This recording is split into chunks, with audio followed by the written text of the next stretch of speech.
เป็นจังใดให้อ้ายถามเจ้าแน่จักคำสิได้บ่ว่าคิดฮอดกันบ่ว่ายังหักกันคือเก่าอยู่บ่ในวันนี้เจ้าก็ไปมีคนใหม่แล้วแม่นบ่เจ้าสำบายดีบ่เขาเอาใจเจ้าคืออ้ายอยู่บ่นะก็บ่มีหยังหลายให้อ้ายถามข่าวเจ้าเบิ่งซื่อๆสิได้บ่ล่ะก็แค่อยากเห็นหน้าหายคิดฮอดสิได้แน่บ่น้อคำกันเรื่องที่อ้ายถามไปมันเน็ดให้เจ้าลำบากใจอ้ายขอโทษหลายๆเด้อล่ะแม่นอ้ายฮักเจ้าปานตายอ้ายเฮ็ดดีปานใดก็บ่ได้เจ้าคือเก่า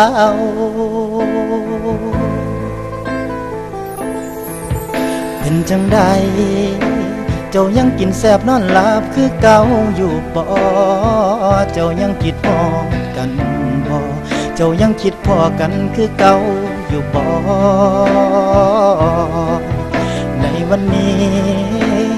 เจ้ากับมีคนหักคนใหม่แล้วแม่นบ่เจ้าสำบายดีบ่เขาเฮ็ดให้เจ้าลำบากใจบ่น้อนะ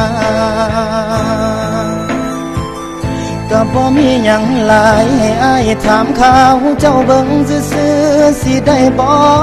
ล่ะก็แค่อยากเห็นหน้าหายคิดฮอดสิได้แน่บ่น้อคำกันเรื่องที่อ้ายถามไปมันเน็ดให้เจ้าลำบากใจอ้ายขอโทษหลายๆเด้อล่ะแม่นอ้ายฮักเจ้าปานตายอ้ายเฮ็ดดีปานใดก็บ่ได้เจ้าคือเก่า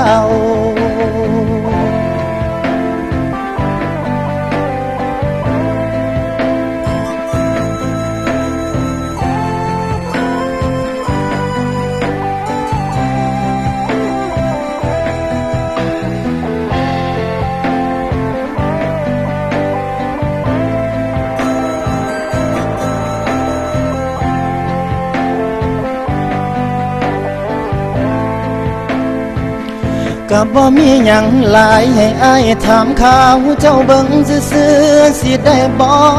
ล่ะก็แค่อยากเห็นหน้าหายคิดฮอดสิได้แน่บ่น้อคำกันเรื่องที่อ้ายถามไปมันเน็ดให้เจ้าลำบากใจอ้ายขอโทษหลายๆเด้อล่ะ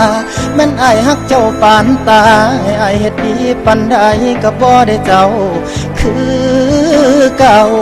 ก็บ่มีหยังหลายให้อ้ายถามข่าวเจ้าแน่ได้บ่สิได้บ่ล่ะจังอ้ายอยากเห็นหน้าทั้งอ้ายเครียดพอตายทั้งอ้ายอยากถามข่าวแม่นเครียดให้เจ้าปานใดก็เฮ็ดหยังบ่ได้ย้อนอ้ายฮักเจ้าหลายเด้อล่ะแม่นอ้ายสิอยู่ผู้เดียวอ้ายก็ยังบ่ตายให้เฮ็ดจังใด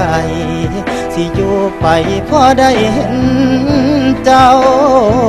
ถึงอ้ายสิอยู่ผู้เดียวอ้ายก็ยังบ่ตา